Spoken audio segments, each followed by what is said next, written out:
사람과 사람 사이에 항상 갈등이 존재합니다. 그 갈등의 대부분은 사실은 내가 그 상대방의 마음을 알지 못하기 때문에 일어날 때가 참 많습니다. 동일하게 상대방도 나의 마음을 몰라서 갈등이 일어날 때가 참 많습니다.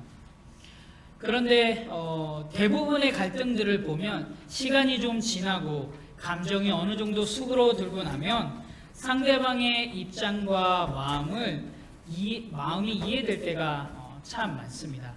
그런데 참 이상하게도 가족 간에 생긴 갈등들은 오래 갈 때가 참 많습니다. 특별히 부모와 자식 간에 생긴 갈등들이 쉽게 해결될 것 같음에도 불구하고 어떤 갈등보다도 오래 갈 때가 참 많습니다. 아마 갈등이 생겼을 때 자녀들은 부모에게 이렇게 질문하겠죠. 내가 진짜 자식이 맞아요? 우리 엄마는 나를 진짜 사랑하기는 하는가요? 아니, 엄마 아빠는 나보다 동생을 더 사랑하는 것 같아. 아니, 엄마 아빠는 누구만, 형만, 누나만 사랑하는 것 같아. 자식들은 이런 불만들을 내세죠. 혹시 여러분들 이런 질문을 들으면 여러분들은 어떻게 대답을 하시나요? 전형적인 답은 이거겠죠. 얘야, 10손가락 깨물어서 안 아픈 손가락 없단다. 엄마 아빠는 모두 똑같이 사랑한다 라고 이야기를 합니다. 전형적인 답지에 있는 답이죠. 자, 그런데 여러분들 혹시 이 아이들이 부모에게 했던 질문들을 하나님께 해보신 적 있으신가요? 하나님, 나는 아무개보다 신앙생활을 잘하고 있는 것 같은데 나는 내 옆에 있는 누구보다 성경도 열심히 읽고 교회 봉사도 잘하고 있는데 하나님, 내 삶의 모양은 왜 이 모양 이 꼴입니까? 이런 질문 해보신 적 있으신가요? 우리가 혹여나 이런 질문을 하나님 앞에 할 때 하나님은 한 번도 이렇게 답하지는 않으십니다. 아무개야, 너는 성경도 열심히 읽고 교회도 열심히 섬기고 주일 예배도 한 번도 빠지지 않아서 너무 사랑한다, 이렇게 이야기하시지는 않습니다. 그리고 하나님은 이렇게 질문하지도 않으십니다. 누구야, 너는 어떤 마음으로 교회에 오니? 어떤 마음으로 예배의 자리에 나오니? 성경은 읽고 있긴 하니? 기도는 하긴 하니? 하나님은 이런 질문도 하지 않으십니다. 왜냐하면 하나님께는 더 사랑하는, 뭔가를 했다고 해서 더 사랑하는 사람이 있는 것도 아니고요, 무언가를 하지 않기 때문에 덜 사랑하는 사람도 없기 때문입니다. 창세기 12장에 보면 하나님께서 아브라함을 부르십니다. 콜링하십니다. 그러면서 12장 3절에 이렇게 이야기를 하는데 우리 12장 3절 말씀을 같이 읽어보겠습니다. 너를 축복하는 자에게는 내가 복을 내리고 너를 저주하는 자에게는 내가 저주하리니 땅의 모든 족속이 너로 말미암아 복을 얻을 것이라 하신지라. 아멘. 하나님은 하나님의 말씀에 순종해서 본토 친척 아비집을 떠난 아브라함만 복을 받고 다른 나라들은 복을 받지 못할 거다, 아니 망할 것이다 라고 하지 않으셨습니다. 도리어 땅의 모든 족속이 아브라함을 통해서 복을 받을 것이다 라고 말씀하셨습니다. 하나님은 단 한 번도 주일 예배를 평생에 한 번도 빠지지 않은 사람, 기도를 하루에 4시간 이상씩 하는 사람, 성경을 100독 읽은 사람만 축복한다고 말씀하시지 않으십니다.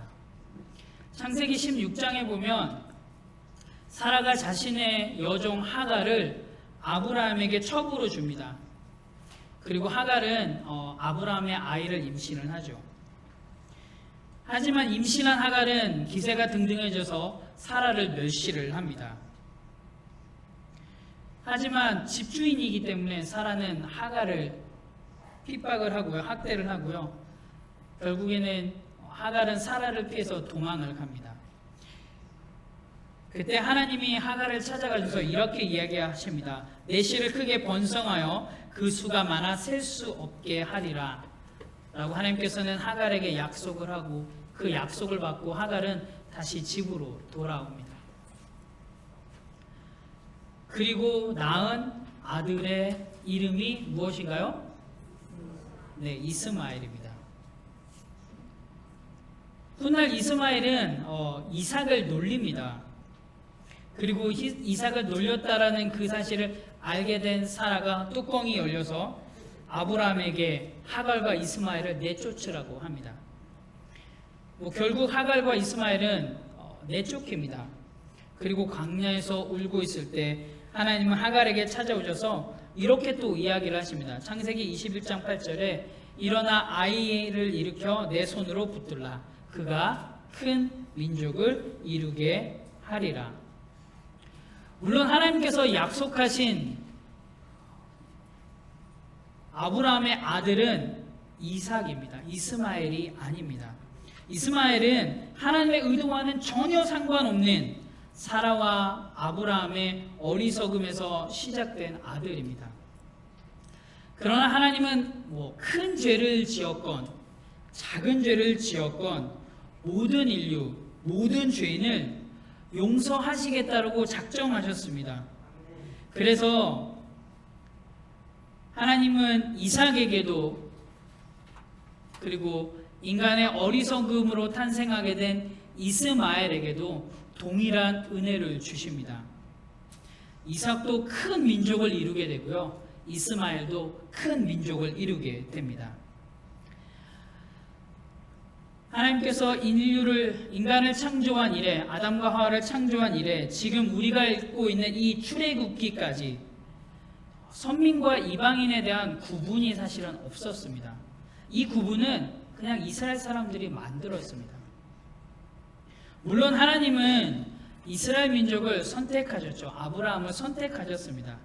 그러나 하나님이 이스라엘 민족을 선택하셨다 하셔서 다른 민족, 다른 나라를 버리셨다라는 뜻 또한 아닙니다. 하나님은 단 한 번도 하나님을 잘 안다고 해서 복을 조금 더 주신 적도 없으십니다. 그리고 하나님을 알지 못한다고 해서 주실 복을 거둬가신 적도 없습니다. 복을 주지 않으신 적도 없습니다. 도리어 이와 반대로 우리가 우리만의 하나님을 만들 때가 더 많습니다. 내 하나님.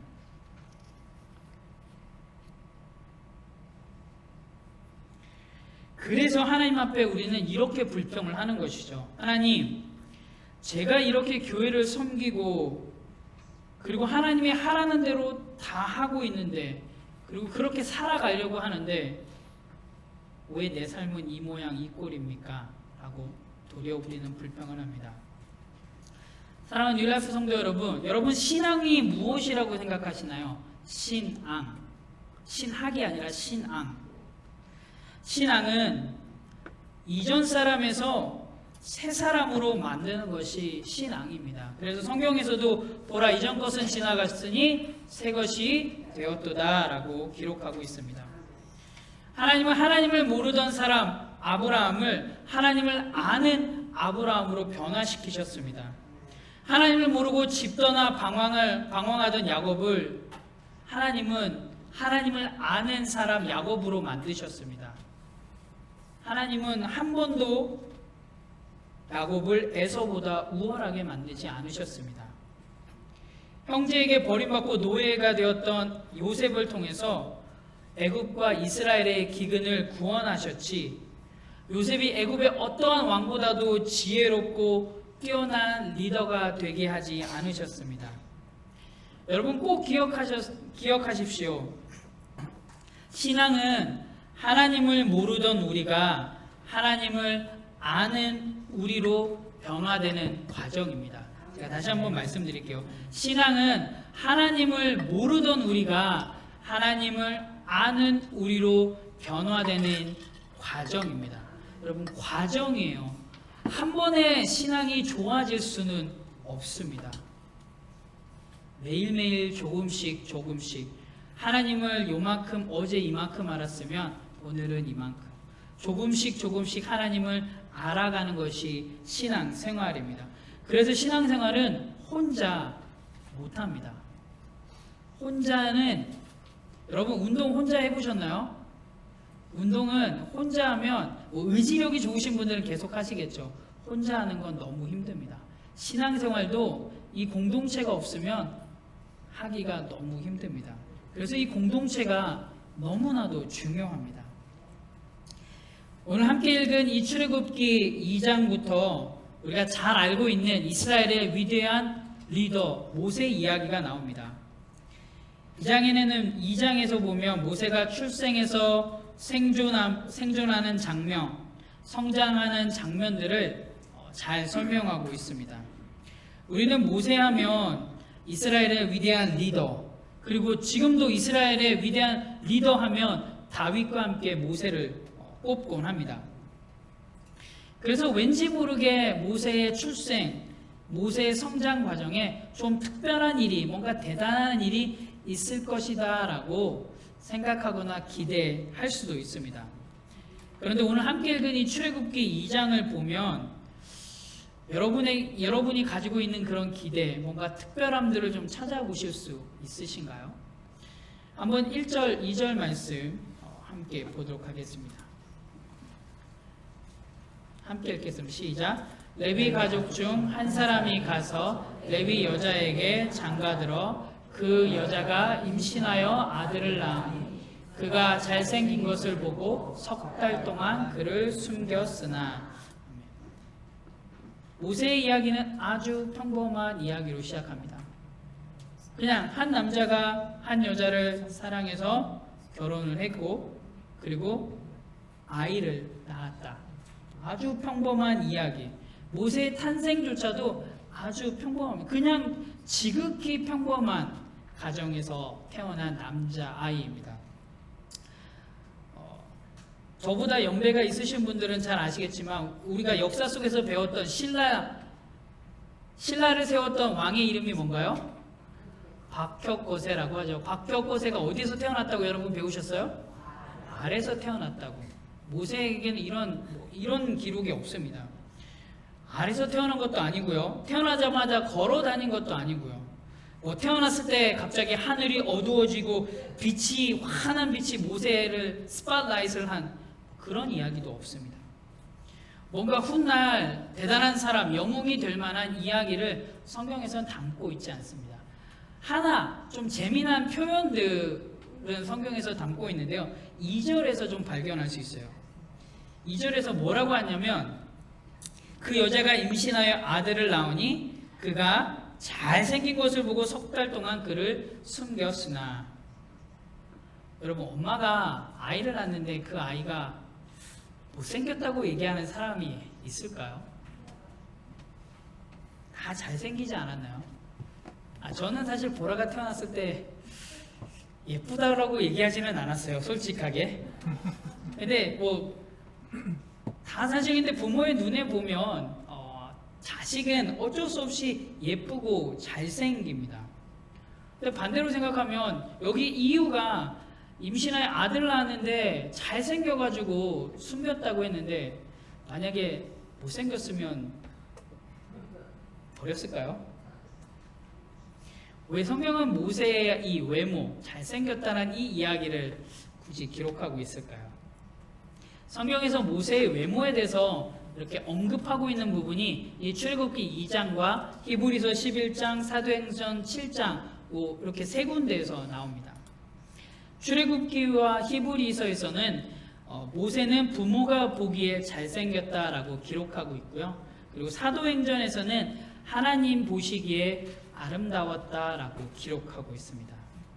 성경은 모세의 외모에 대해서 굳이 기록하고 있는 이유가 무엇일까요?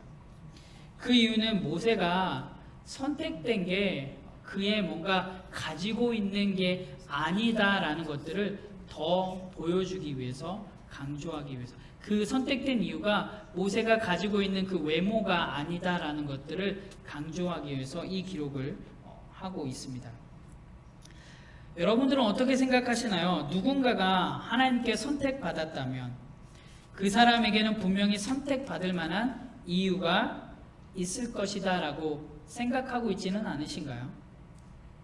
그런데 사실 이런 생각은 우리니까 할 수 있는 생각입니다. 죄의 원리로 살아가는 사람이니까 할 수 있는 생각입니다. 하나님이 우리를 선택하실 때는 우리에게 선택에 뭔가 원인이 있는 것이 아니라 하나님께 선택의 의지가 있기 때문입니다. 우리한테 뭔가 원인이 있어서 하나님이 우리를 선택하시는 게 아니라 하나님이 우리를 선택하신 하나님의 의지가 있기 때문입니다. 우리는 흔히 하나님 앞에 크게 쓰임받은 사람들, 뭔가 하나님의 나라를 위해서 큰 일을 하신 분들을 보면서 이분들이 이렇게 하나님 앞에 쓰심 받은 이유는 뭔가 있을 거야. 그 이유들을 한번 찾아보려고 합니다. 마치 기도를 많이 하면 하나님 앞에 쓰임 받더라. 기도를 많이 해야 돼. 성경을 많이 읽으면 하나님 앞에 쓰임 받더라. 성경은 기본으로 100독 이상은 해야 돼. 교회 봉사를 열심히 하면 쓰임 받더라. 더 나아가서는 헌금을 한 달에 얼마 이상 하면은 쓰임 받더라. 혹시 이런 생각들을 한 번이라도 하신 분 계신가요? 손은 들지 마시고요. 혹여나 이런 생각을 단 한 번이라도 하신 분들이 계시다면 오늘 그 자리에서 이 생각들은 싹 버리고 가시기 바랍니다. 쓰임 받았다는 것은 우리가 무엇을 가지고 있어서가 절대로 아닙니다. 그냥 쓰임 받았다는 것은 하나님이 우리를 통해 일하고 계시다라는 결과입니다. 어떤 분들은 아마 이렇게 생각하실 수도 있으신 것 같아요. 모세가 쓰임받은 건, 선택되고 쓰임받은 건 모세의 부모의 신앙 때문이다라고 생각하시는 분이 많이 계신 것 같습니다. 그런데 저는 그렇게 생각하지 않습니다. 오늘 함께 읽은 본문을 보면 혹시 모세 부모의 신앙을 발견하실 수 있으신가요? 모세 부모의 신앙이 모세의 생애를 변화시켰다라고 이야기하고 있는 부분을 여러분 찾으실 수 있으신가요? 제가 봤을 때 모세의 부모는 일반 다른 부모와 크게 다르지 않습니다. 다른 부모와 동일하게 자신의 아이를 사랑했고요. 물론 바로의 명령이긴 하지만 자신의 아들을 너무나도 사랑했기에 그 아들을 버리고 싶지 않아서 3개월 동안 숨겼고요. 하지만 더 이상 숨길 수가 없어서 버리는 일반적인 부모와 크게 다르지 않습니다. 모세의 선택됨은 모세 때문도 아니고요. 사실 모세의 부모 때문도 아닙니다. 물론 모세가 바로의 딸에게 건짐을 받고 그리고 바로의 딸이 모세의 부모에게 아이를 맡기죠. 요게벳이 아이를 데리고 와서 미리암을 통해 요게벳이 아이를 젖을 물립니다. 그런데 이 기간이 얼마 되지 않습니다. 길어야 3년에서 4년입니다. 갓난아기 3살 배기 4살 배기한테 여러분 신앙교육 얼마나 하실 수 있으시겠어요? 물론 이 아이에게 정체성에 대해서는 계속 이야기해 줬을 수도 있습니다. 하지만 신앙교육에서는 제가 봤을 때는 대단한 신앙교육을 할 수는 없었을 것 같습니다. 저 때부터 모세는 애굽 왕국에서 자랐습니다. 그 왕궁에서 그들의 교육 아래서 자랐습니다. 어떤 분 이렇게 생각하실 수 있으시겠죠? 모세의 부모는 레위 지파 사람이었으니까 아마도 신앙교육을 잘하지 않았을까? 그런데 언제부터 레위 지파가 제사장이었나요? 언제부터 레위 지파가 성전 봉사를 하는 지파가 되었나요? 이때는 레위 지파는 제사장 지파도 아니고요. 성전 봉사를 담당하는 지파도 아니었습니다.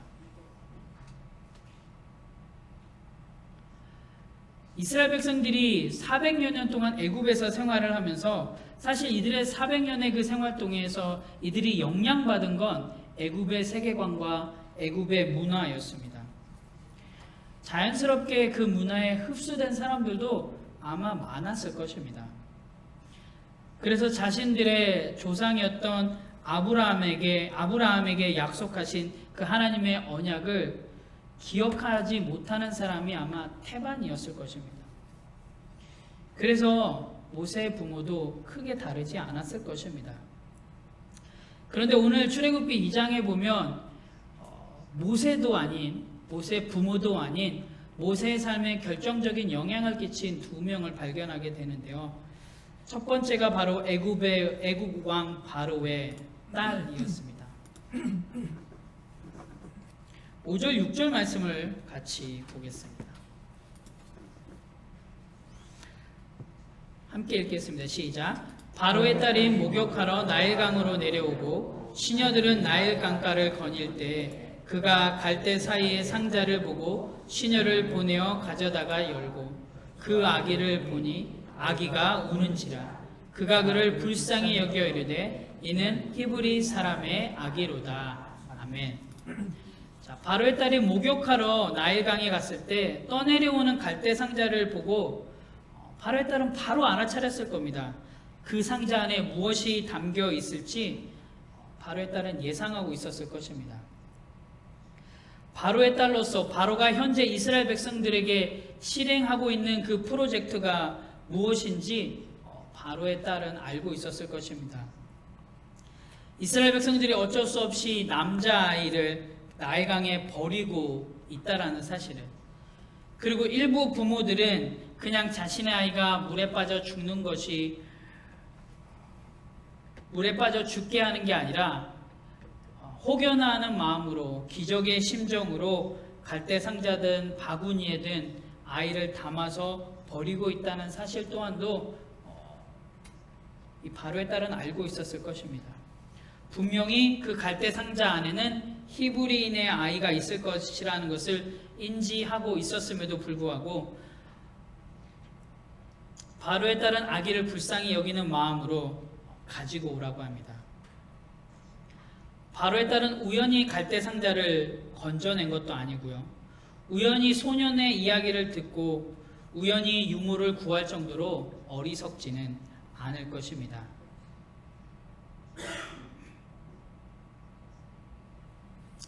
여러분, 이 이야기를 신약으로 좀 가지고 와볼게요. 신약에 이런 비슷한 이야기를 발견할 수 있는데요. 여러분 혹시 생각나는 이야기가 있으세요? 이 지금 바로의 공주가 하고 있는 이 모습과 비슷한 이야기가 신약에 나옵니다. 어디에 나오냐면 누가복음 10장에 기록된 선한 사마리아인의 이야기입니다. 유대인이 강도를 만나 거의 죽게 되었는데 그곳을 지나가던 제사장, 레위 지파 사람들이 모두 다 모른 척하고 지나갑니다. 하지만 유대인이 상종도 하지 않는 그 사마리아인이 그 유대인을 보고 불쌍히 여겨서 기름과 포도주로 상처를 싸매고 주막으로 데려가 돌봐줍니다. 그리고 다음날 자신은 떠나지만 2데나리온을 더 주막 주인에게 주면서 돌봐달라고, 혹여나 돈이 더 많이 들면 내가 돌아올 때 그 들어간 돈에 대해서 다시 페이를 하겠다라고 이야기를 하면서까지 유대인을 돌봅니다. 한번 여러분 오늘 이야기와 한번 이렇게 매치를 시켜보시면 너무 비슷하지 않나요? 저는 오늘 이 바로 딸의 이야기를 선한 애굽인의 이야기라고 부르고 싶습니다. 바로의 딸은 죽을 수밖에 없는 히브리 아이를 살려주고요. 그 아이가 잘 자랄 수 있도록 젖을 먹도록 유모를 구해주고, 그냥 유모를 구한 게 아니라 거기에 합당한 삭을 주고, 더 나아가서는 이 아이를 데려다가 자신의 아들로 삼습니다. 어찌 보면 선한 사마리아인의 이야기보다 훨씬 더 감동적인 스토리입니다. 너무나도 감동적인 스토리입니다. 그런데 누군가에 의해서 이런 감동적인 이야기가 쓰여졌다면 저는 그 감동적인 이야기를 쓴 분은 바로 하나님이라고 믿습니다. 여기서 우리는 하나님의 일하심들을 좀 발견할 수 있어야 합니다. 하나님이 흔히 얘기하는 하나님이 선택한 이스라엘 백성이 아닌 애굽, 당시 하나님이 선택한 이스라엘 백성들을 핍박하고 있는 그 애굽의 나라의 왕의 딸, 바로의 딸을 통해서 일하고 계심을 볼 수 있어야 합니다. 이런 감동적인 이야기 후에 사실 모세의 삶을 송두리째 뒤바꾸는 사건들이 일어납니다. 11절을 보면 모세는 하루는 히브리인을 때리는 애굽인을 죽입니다.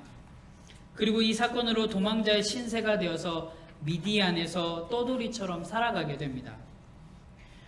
여기서 우리가 생각하고 있는 위대한 리더, 이스라엘의 위대한 리더 모세, 그 어떤 모습도 사실은 찾아볼 수가 없습니다. 뭔가 이스라엘 백성을 위해서 우리는 결과를 다 알고 있기에 뭔가 이스라엘 백성들을 위해서 대단한 일을 할 것 같았던 모세지만 결국에는 살인자, 떠돌이, 도망자의 삶을 살아갑니다. 사랑하는 뉴라이프 지체 여러분, 이런 모습이 바로 저와 여러분의 모습입니다. 참 이상하게도 내가 뭔가 해보려고 하면 일이 꼬입니다. 모세도 나름 자신의 힘으로 동족을 구해 보려고 했는데 도리어 그것이 한때는 애굽의 왕자로서 누리고 살았던 그 모든 삶에서 이제는 애굽 바로의 손에 언제 죽을지도 모르는 공포 속에서 도망자의 삶을 살게 되었습니다.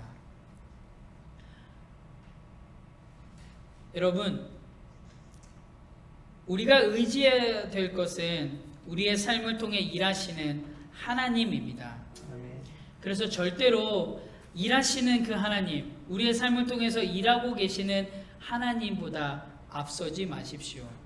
왜냐하면 우리는 죄인이어서 죄의 원리로밖에 생각할 수 없기 때문입니다. 두 번째로 모세의 삶에 결정적인 역할을 한 사람은 바로 미디안 사람입니다.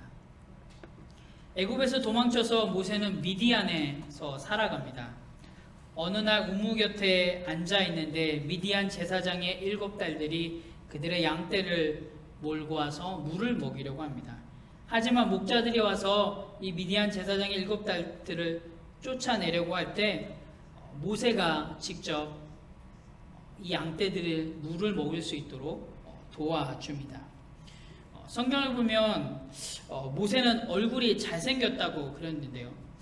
제가 봤을 때 모세는 좀 힘도 좋았던 것 같습니다. 힘도 좋고 불의를 보면 참지 못하는 마음씨 좋은, 지금으로 얘기하면 아마 교회 오빠이지 않을까 생각합니다. 미디안 딸들이 양떼를 데리고 왔을 때 물 먹는 거를 방해했던 목자들을 성경은 복수로 표현하고 있는데요. 이런 것들을 보면 모세가 아마 여러 명들을 한꺼번에 상대할 만한 사람이지 않을까라고 생각합니다. 우리가 흔히 얘기하는 17대 1까지는 아니겠지만 한 3대 1 정도는 해결할 만한 사람이지 않을까, 어디에 기록되지 않고 제 생각입니다. 딸들이 양떼를 몰고 가서 물을 먹이고 올 때 대부분의 걸리던 시간들이 있었는데 그 시간들보다 훨씬 빠른 시간 안에 딸들이 양떼를 다시 집으로 데리고 오는 것을 보면서 미디안 제사장은 모세에 대해서 어떻게 생각을 했을까요? 우리 한번 20절 말씀을 한번 같이 볼까요? 함께 읽겠습니다. 시작. 아버지가 딸들에게 이르되 그 사람이 어디에 있느냐? 너희가 어찌하여 그 사람을 버려두고 왔느냐? 그를 청하여 음식을 대접하라 하였더라. 자신의 딸들을 도와준 은인한테 이 정도 대접은, 이 정도의 감사 표현은 저는 과하지도 않고 적당하다고 생각합니다. 그런데요, 미디안 이 제사장은 모세를 대하는 태도가 감사를 넘어서는 모습을 보게 됩니다. 미디안 제사장은 도망자인 모세, 떠돌이인 모세를 받아주고요. 그리고 먹여주고 재워주고 더 나아가서는 자신의 딸을 통해서 그곳에서 정착해서 가정을 이룰 수 있도록 도와줍니다. 사실 모세가 미디안 제사장에게 해준 일보다 미디안 제사장이 모세에게 해준 일이 훨씬 더 큽니다.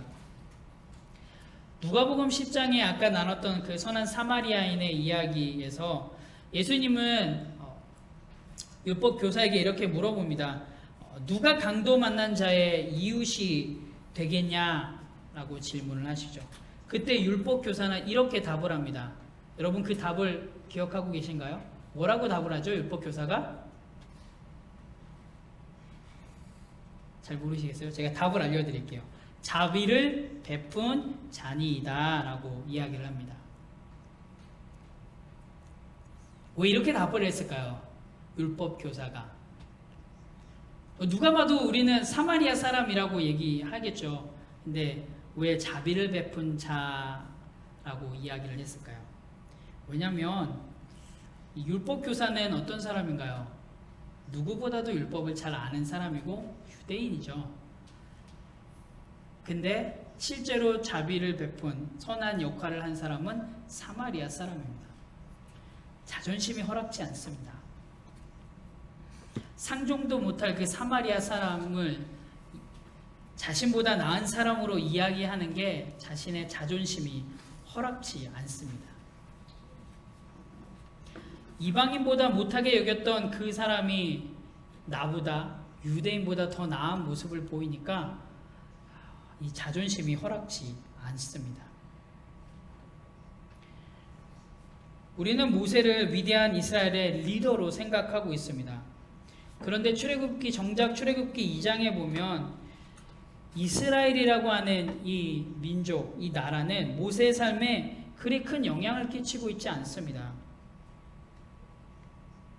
도리어 모세는 하나님이 선택한 이스라엘 백성이 아니라 이방인들, 애굽인들, 미디안 사람들로부터 큰 영향을 받았습니다. 모세는 애굽 공주를 통해서 당시 최고의 나라의 최고의 학문을 습득을 합니다. 그리고 도망자 떠돌이 신세였던 모세가 이스라엘 사람이 아닌 미디안 사람을 통해서 정착해서 안정된 삶을 살 수 있게 됩니다. 도리어 이스라엘 사람들은 모세가 자신들을 도와서 애굽 사람을 죽였을 때 도와주기는커녕 애굽인을 죽였다라는 사실을 널리 알렸습니다. 물론 성경에서는 정확하게 기록하고 있지는 않은데요. 이스라엘 사람들이 모세가 애굽인을 죽였다고 애굽 왕에게 이야기했다고 기록하고 있지는 않지만 정황상 봤을 때 그 이야기를 전한 사람이 애굽 사람이 아니라 이스라엘 사람이라고 보는 게 더 타당할 것 같습니다. 그래서 나중에 하나님께서 모세를 부르실 때 이러한 사건들이 모세에게는 아마 트라우마로 남아 있었던 것 같습니다. 그래서 모세는 자신의 백성들에게 돌아가는 게 두려웠다라고 이야기를 합니다. 사랑하는 뉴라이프 성도 여러분, 모세는 이스라엘 백성들을 이끌기 위해 리더로 추앙되면서 준비되었던 사람은 아닙니다.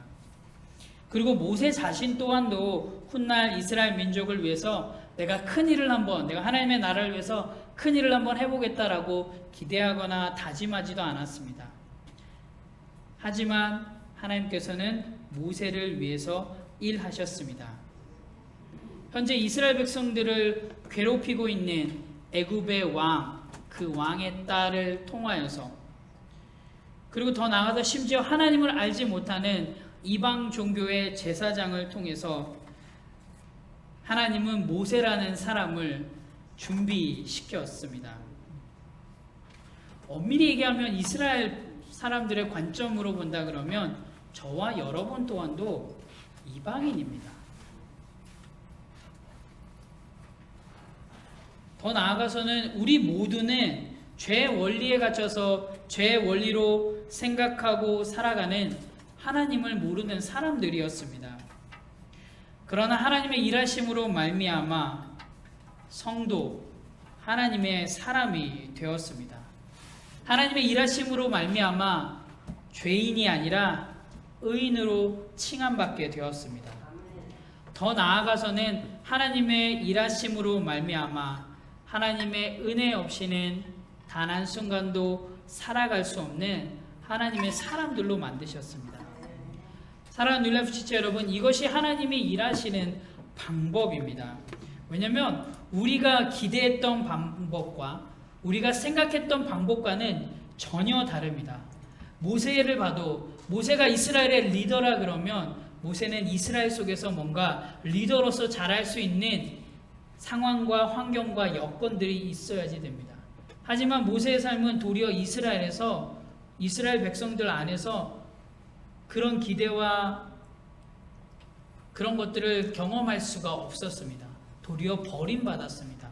하지만 하나님께서는 모세를 준비시키셨고 모세의 삶을 통하여서 일하셨습니다. 기대치도 않았던 바로의 딸을 통하여서 기대치도 않았던 이방 종교의 제사장을 통하여서 하나님께서는 모세를 준비시키셨습니다. 하나님께서 쓰실 위대한 이스라엘의 리더로. 하나님의 일하시는 방법은 여러분의 기대하는 것과는 전혀 다릅니다. 하나님께서 하나님의 원리로 하나님의 은혜로 저와 여러분의 삶 속에서 일하십니다. 아니 지금도 일하고 계시고요. 그리고 앞으로도 계속 일하실 것입니다. 그래서 우리에게 주어진 사명이 있습니다. 우리 교회에게 주어진 사명은 무엇인가요?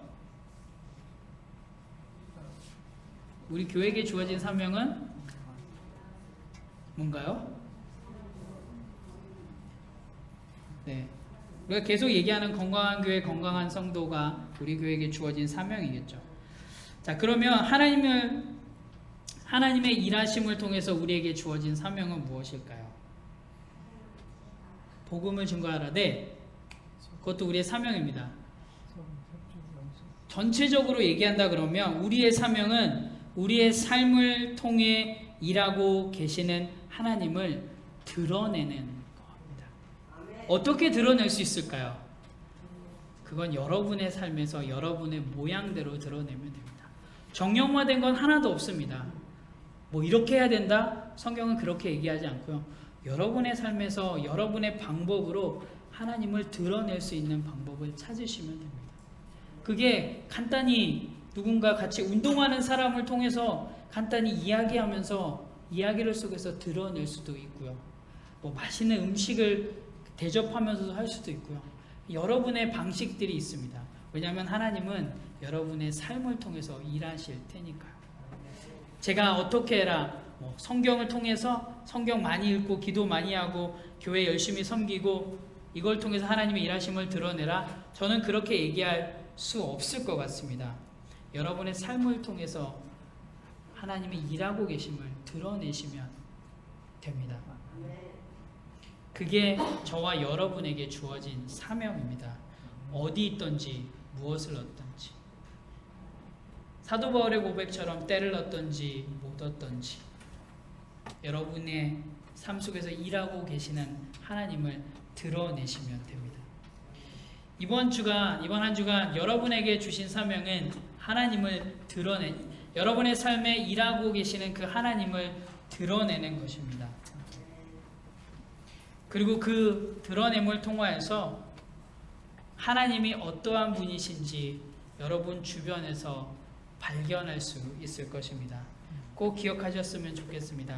하나님은 하나님의 방법으로 여러분의 삶을 만지실 거고요. 그리고 여러분은 그 하나님의 일하심을 드러내셔야지만 됩니다. 그것이 하나님께서 우리에게 주신 사명입니다. 이번 한 주간 그 사명을 붙잡으시고 열심히 여러분의 삶의 터전 속에서 하나님을 일하시는 그 하나님을 드러내는 그런 귀한 삶을 사시기를 예수님의 이름으로 축원합니다. 아멘. 기도하겠습니다.